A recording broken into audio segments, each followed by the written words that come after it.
팬들의 자부심이 된 선수라든지 구단의 황금기를 이끈 감독, 또는 팬들에게 잊지 못할 사건이나 키워드들을 알아보는 극락 버튼 시리즈. 네 번째 편으로 첼시 편을 준비했습니다. 그럼 어떤 극락 버튼들이 있을지 바로 만나보시죠. 가장 먼저 극락 버튼 키워드, 불멸의 스탠포드 브리지입니다. 첼시의 홈구장인 스탠포드 브리지는 잉글랜드 내에서 가장 함락시키기 힘든 난공불락의 요새로 남아있는데요. 무리뉴 일기 시절 2004년 3월 20일부터 시작해 2008년 10월 26일까지 홈에서 무려 1462일간 62승 23무로 86경기 무패를 기록했는데요. 이 기록은 지금까지 그 어떤 팀도 깨지 못했고, 지금까지 첼시가 잉글랜드 팀들 중 홈에서 가장 오랫동안 패하지 않은 팀으로 남아있습니다. 다음 알아볼 키워드는 파막뛰입니다. 파란 애들이 막 뛰어다니다가 이겨. 축구팬들이라면 한 번쯤 들어봤을 법한 파막뛰. 이는 0910 시즌 안첼로티 체제 당시 첼시를 보고 웹툰 작가 조석이 그려낸 드립인데요. 당시 첼시는 엄청난 화력으로 리그에서만 103골을 때려박고 최다 득점 기록을 갈아치우며 리그 우승과 더불어 FA컵 우승, 이렇게 더블을 달성했던 시즌이었죠. 그때 첼시 팬들은 경기를 볼 때 오늘 이길까? 가 아니라 오늘은 몇 골이나 때려박을까? 라는 생각을 가질 정도였습니다. 지금은 옛말이 됐지만 파막뛰는 당시 첼시 팬들의 첼뽕을 채우기에 더할 나위 없이 훌륭한 키워드였죠. 이어서 만나볼 키워드는 최소 실점 우승입니다. 0405 시즌 무리뉴가 첼시에 부임한 첫 해에 안정적인 수비 전술에다 적절한 카운터를 가미한 전술로 무려 38경기에서 단 15실점밖에 허용하지 않았는데요. 드록바,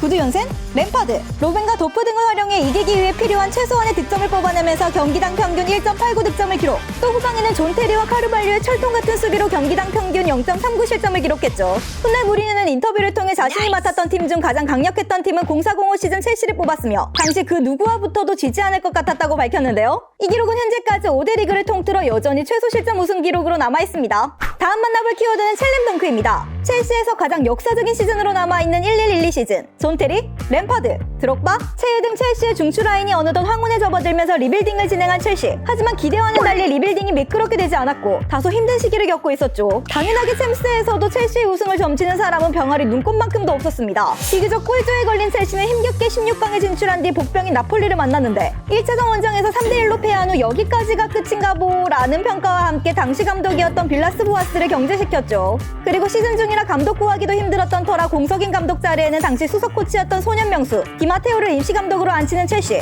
당연하게도 그에게 기대를 거는 팬들은 거의 찾아보기가 힘들었습니다. 그리고 얼마 후 홈에서 펼쳐진 나폴리와의 2차전에서 연장 혈투 끝에 4대1로 꺾어버리면서 대형 사고를 쳐버리는데요. 8강에서는 비교적 약체인 벤피카를 만나 수월하게 승리를 따내면서 팬들은 정신 차리고 보니 챔스 4강에 진출해 있었죠. 근데 4강 상대는 당대 최강의 팀이라 불리던 바르셀로나. 심지어 메시는 시즌이 끝나지도 않았는데 무려 60골을 넘게 때려박고 있었는데요. 이번에야말로 정말 찐팀 리얼 혼돈이 탈락할 것이라는 평가를 받던 첼시. 그렇게 홈에서 바르사를 1대0으로 잡았지만 캄프누 원정에서 2대0으로 끌려가는 것과 더불어 퇴장자까지 발생해 탈락이 확실시되는 상황이었죠. 이후에도 경기 내내 미친듯이 두드려 맞으면서 안쓰럽게 짝이 없는 상황에 팬들은 슬슬 단념하기 시작합니다. 근데 전반 끝나기 전 하메레스의 미친만의 골이 나오더니 경기 막판 900억 일시불골이라 불리는 토레스의 쐐기골까지 미친 기적을 쓰고 첼시가 결승에 진출하는데요. 그리고 결승 상대는 독일의 최강팀 바이에른 뮌헨. 심지어 당시 결승전이 바이언의 홈구장인 알리안츠 아레나에서 열리게 됐고 거기다 첼시는 존 테리, 이바노비치, 메이렐레스, 하미레스까지 주요 자원 4명이나 이탈한 상태.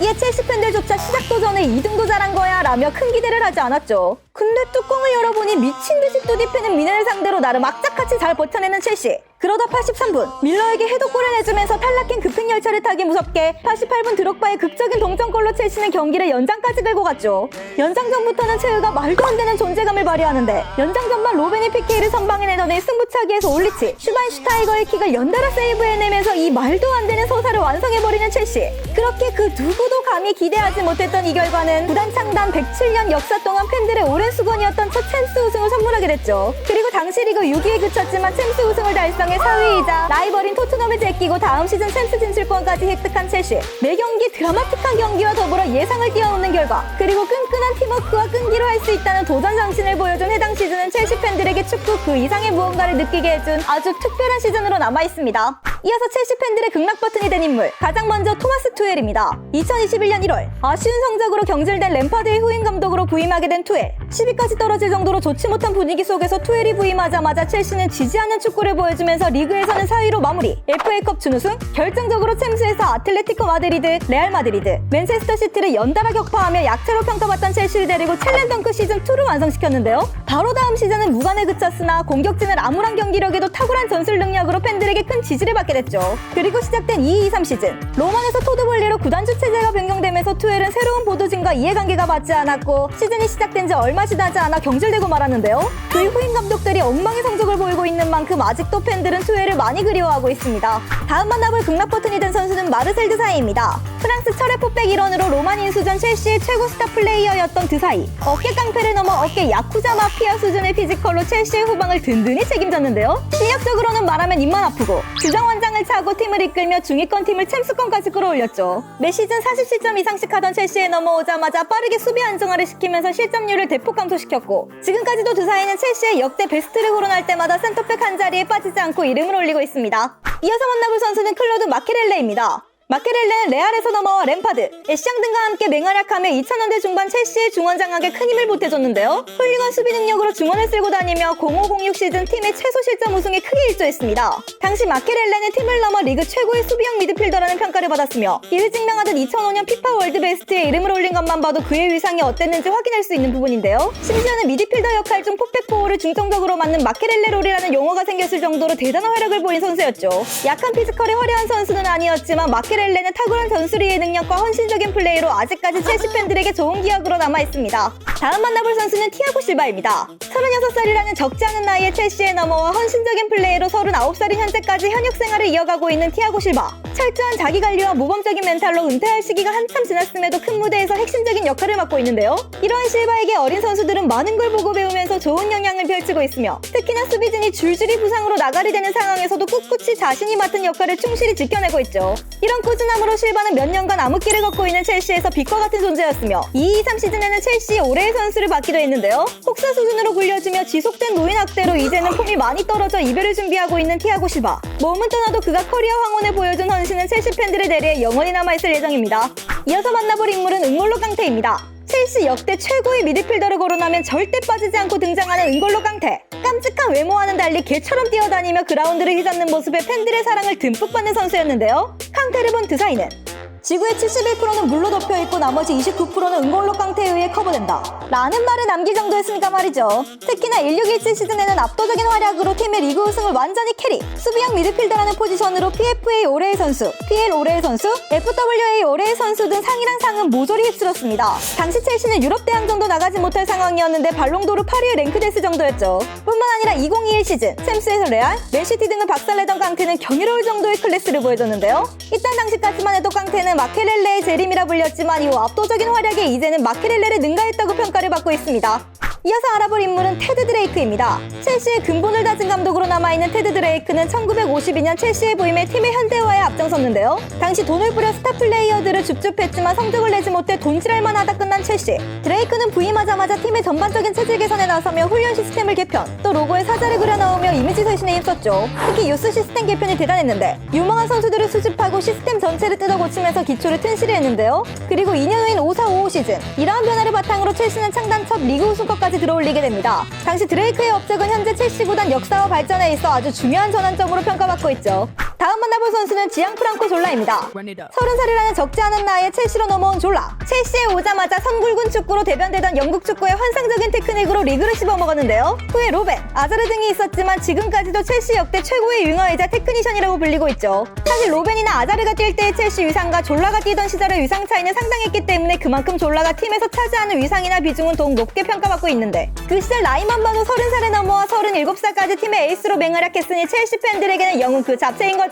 졸라의 맹활약으로 첼시는 중위권 팀에서 챔스권 경쟁팀으로 거듭나게 됐고 어찌 보면 이는 로만의 인수로 이어지는 기반을 만든 것이라 봐도 무방할 정도였는데요.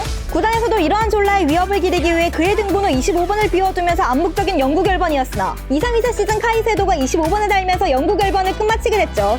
이어지는 극락 버튼이 된 선수 세사르 아스필리쿠에타입니다. 아스피는 첼시에서 11년간 좌우 풀백, 센터백을 가리지 않고 헌신하며 말년에는 주장직을 맡아 팀을 이끈 첼시의 레전드인데요. 첼시 소속으로 리그, FA컵, 리그컵, 챔스, 유로파, 슈퍼컵, 클럽 월드컵까지 잉글랜드 구단이 가질 수 있는 모든 트로피를 가진 유일한 첼시 선수로 남아있는 아스필리쿠에타. 함께 뛴 동료들의 증언에 의하면 훈련을 가장 성실히 임하며 훌륭한 인품을 가지고 있다고 알려져 많은 팬들의 지지를 받았죠. 튀진 않지만 항상 꾸준히 맡은 바 1인분 이상을 해내는 아스필리쿠에타를 두고 무리뉴는 11명의 아스필리쿠에타로 팀을 구성할 수 있다면 챔스를 손쉽게 우승할 수 있을 것이다 그는 승리자의 태도를 모두 지녔으며 완벽한 선수다 라고 밝힐 정도였죠.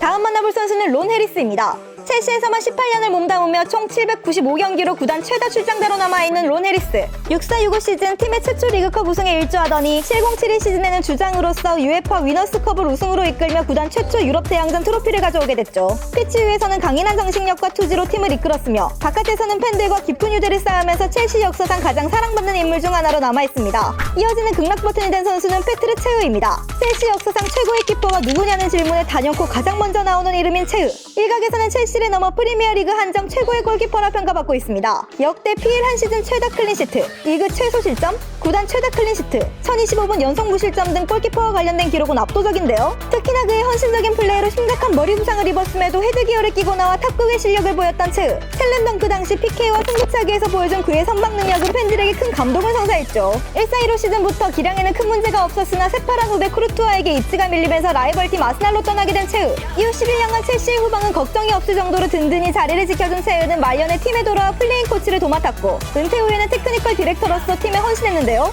후에 구단 주체제가 바뀌면서 물러난 체흐는 프리미어리그 명예의 전당에 헌액되면서 그간의 공로를 인정받게 됐죠. 다음 만나볼 인물은 루드 굴리트입니다. 1996년 굴리트는 어린 시절 우상이었던 글렌 호들 감독의 부름을 받고 첼시로 넘어왔는데요. 굴리트는 엄청난 활약으로 발롱도르까지 거머쥐었을 정도로 클래스가 어마어마한 선수였죠. 여튼 첼시에 오자마자 얼마 지나지 않아 호들 감독이 잉글랜드 국대 감독으로 자리를 옮기면서 가장 고참이자 핵심이었던 굴리트가 선수 겸 감독을 맡게 됐는데 놀랍게도 굴리트가 이끈 첼시는 FA컵을 우승하면서 팀에 27년 만에 트로피를 가져오게 됐죠. 그 당시 첼시와 붙어본 캐러건은 첼시 선수 한 명이 퇴장당하자 갑자기 굴리트는 자켓을 벗더니 몸도 풀지 않고 경기장에 들어왔어요. 그때 숨이 자리에서 뛰었는데 정말 대단하더라고요 라고 밝힐 정도였죠. 감독 생활을 오래 지속하진 않았지만 레전드로 평가받는 부분 중 핵심은 중위권 딸이 팀에 넣어와 자신의 클래스와 인맥을 동원해 졸라 비알리, 디마테오와 같은 훌륭한 자원들을 데려와 강팀의 초석을 다진 거. 또 있지만 피파에서 스쿼드 짤 때 개꿀! 이어지는 극락 버튼은 피터 오스굿입니다. 스탠포드 브릿지의 왕이라 불리며 스탠포드 브릿지에 유일하게 세워져 있는 동상의 주인인 피터 오스굿. 1970년 FA컵 결승에서 극적인 결승골로 구단의 첫 FA컵 우승 트로피를 가져왔으며 바로 다음 시즌 1971년에 레알과의 위너스컵 결승에서도 득점을 뽑아내며 첫 유럽 대항전 트로피도 가져오게 됐죠. 오스굿은 첼시에서 380경기를 뛰며 150골을 넣었으며 그가 사망한 후에는 동상 건립과 함께 화장한 그의 유해를 경기장 페널티 스포트 아래 안장하면서 업적을 기리고 있습니다. 계속해서 만나볼 극락 버튼이 된 선수는 애슐리 콜입니다. 아스날에서 넘어와 8년간 좌측 수비를 책임졌던 애슐리 콜. 공수양면에서 빼어난 활약을 보인 콜은 첼시를 넘어 잉글랜드 역대 최고의 좌풀백이라 평가를 받고 있는데요. 특히나 호날두의 찬적으로 라이벌 맨유와의 경기에서 호날두를 번번이 좌절시키며 팬들을 행복하게 만들어줬죠. 훗날 호날두 또한 자신을 가장 힘들게 한 수비수로 애슐리 콜을 뽑을 정도였는데요. 현재 PL 출범 후 베스트 11을 뽑을 때 좌풀백 자리에는 거의 모두가 애슐리 콜을 박아놓고 시작할 정도로 대단한 활약을 보인 선수였습니다. 이어서 만나볼 선수는 에덴 하자르입니다. 레알 팬들에게는 찢어 죽이고픈 선수이지만 첼시 팬들에게는 누구보다 소중한 영웅으로 남아있는 아자르. 2010년대 중후반 첼시 최고의 크랙이자 PL킹으로 불리며 첼시를 먹여 살렸는데요. 당시 그의 드리블을 보면 진짜 와 소리가 절로 나올 정도였습니다. 엉망의 자기관리에도 불구하고 매번 경기에서 증명해버리는 것은 물론이고 눈 썩는 경기력에도 혼자 하드캐리하면서 아자르가 곧 첼시의 전술이다 라는 이야기까지 나올 정도였죠. 아무런 공격진에도 혼자 캐리하던 아자르는 첼시에서 6개의 트로피를 들어올렸으며 특히나 마지막 시즌 유로파리그 우승 캐리는 진짜 백미였는데요. 그리고 레알한테는 미안하지만 팀에 2,200억이라는 거금을 안겨주고 떠나는 것까지 첼시 팬들에게는 아자르는 다시 없을 레전드로 남아있습니다. 이어서 알아볼 선수는 디디에 드록바입니다. 2000년대 로만 체제 이후 첼시 공격수의 상징이자 팀의 황금기를 이끈 드록바. 무리뉴의 부름에 넘어와 치열한 주전 경쟁을 펼치며 팀의 골잡이로 우뚝 섰는데요. 엄청난 피지컬과 연계 능력, 특히나 위기 상황에서 터지는 그의 클러치 능력은 첼뽕을 채우다 못해 넘쳐 흐르기 충분했죠. 2007년 맨유와의 FA컵 결승에서 우승으로 이끈 득점, 2010년 리그 득점왕과 더불어 리그, FA컵 더블을 달성했던 순간, 2012년 미넨과의 챔스 결승에서 극적인 동점골 등 중요한 순간에 여러 번 팬들을 극락으로 보내버렸는데요. 첼시에서 드록바가 경험한 9번의 결승에서 무려 9골을 넣었을 정도니까 클러치 능력에 대해선 누구도 할 말이 없죠. 드록바 이후 공격수들이 줄줄이 실패하면서 여전히 드록바를 그리워하는 첼시 팬들. 이런 드록바를 향해 파브레가스는 첼시는 평범한 팀이지만 세계 최고의 공격수 드록바가 있어 특별한 팀이 되었다 라고 밝히기도 했죠.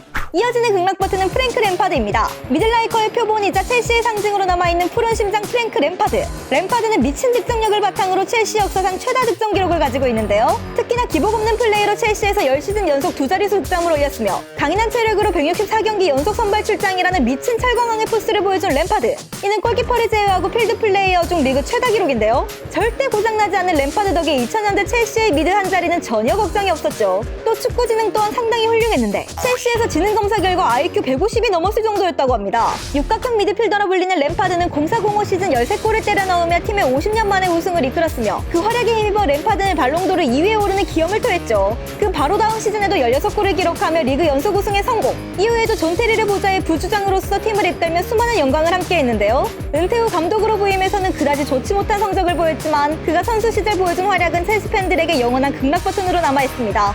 다음 만나볼 선수는 존 테리입니다. 첼시의 위대한 주장으로 불리는 캡틴 존 테리. 98년에 첼시에 입단한 테리는 2004년 완장을 차기 시작해 2017년까지 무려 13년 동안 주장으로 팀을 이끌었는데요. 커리어 초반 무리뉴의 지도 아래 포텐이 만개한 테리는 리그 최소 실점 우승 당시 핵심적인 역할을 하며 진정한 로얄 블루스의 시대를 열었죠. 특히나 걸레 수비라 불리며 몸을 아끼지 않은 헌신적인 수비 장면은 많은 팬들과 동료들에게 큰 자극을 남겼는데요. 이후 이 걸레 수비는 첼시 수비진의 상징으로 자리 잡을 정도였습니다. 뿐만 아니라 훌륭한 리딩 능력으로 수비진을 조율하며 커맨드형 수비수의 정점을 보여줬는데요. 첼시의 역대 최고의 수비수라 평가받는 테리의 등번호 26번 또한 졸라와 같이 비공식 영구 결번이었으나 훗날 쿨리발리가 한 시즌 달고 런해버리면서 의미가 퇴색됐죠. 경기장 밖 사생활 면에서는 구설수가 많았지만 경기장 안에서만큼은 그 어떤 레전드에게도 밀리지 않는 존 테리. 그는 첼시 팬들에게 영원한 주장으로 남아있습니다. 다음 만나볼 극락 버튼이 된 인물은 주제 무리뉴입니다. 사실상 현재 첼시의 위상을 만든 장본인이나 다름없는 무거지 무리뉴 감독. 실리 축구를 추구하는 감독답게 수비 기반의 역습 축구와 헌신적인 플레이로 지금까지 첼시가 가지는 팀 컬러를 입혀줬는데요. 첼시에 부임하자마자 리그 최소 실점 우승을 달성하면서 50년 만에 리그 우승과 더불어 그 바로 다음 시즌까지 리그 연속 우승을 달성하면서 팀의 전성기를 이끌었죠. 뿐만 아니라 인테르, 레알을 돌아 재차 첼시에 부임한 무리뉴는 팀의 리그 우승 트로피를 5년 만에 탈환시켜주기도 했는데요. 물론 1516 시즌 팀 내 자본과 더불어 리그 17위까지 떨어지면서 아쉽게 이별을 맞긴 했지만 말이죠. 여튼 무리뉴는 감독 당시 앞서 살펴본 드록바, 에시앙, 카르발유, 미케, 로벤, 체흐, 애슐리 콜 등 2000년대 첼시의 상징과도 같은 선물들을 안겨주면서 첼시 팬들을 행복하게 만들어줬습니다. 마지막으로 만나볼 첼시 팬들의 극락 버튼이 된 인물은 로만 아브라모비치입니다. 막대한 금액의 투자로 팀의 리그 최상위 팀, 그리고 현재의 위상을 갖게 만든 것에는 로만이 절대적인 지분을 가지고 있는데요. 물론 인내심 없이 조금만 못해도 감독들을 툭툭 자른 것은 논란의 여지가 있지만 땜빵이든 정식 감독이든 그래도 항상 첼시가 성적을 냈던 것은 변함없는 사실이었죠. 무엇보다 팀에 대한 애정이 진짜 어마어마했는데 첼시의 공식 경기는 물론이고 요스팅 경기까지 챙겨봤다고 할 정도였는데요. 또 엉망진창이었던 스탠포드 브리지의 시설 개선에도 큰 투자를 감행했으며 구단 주재인 말년에는 구장 증축 혹은 신구장 건설도 추진했으나 주주들의 반대로 무산됐죠. 현재 토드볼리로 구단주 체제 변경 후 돈은 돈대로 쓰고 아무런 성적을 거두고 있는 만큼 팬들은 로마 시절의 결단력을 사무치게 그리워하고 있습니다.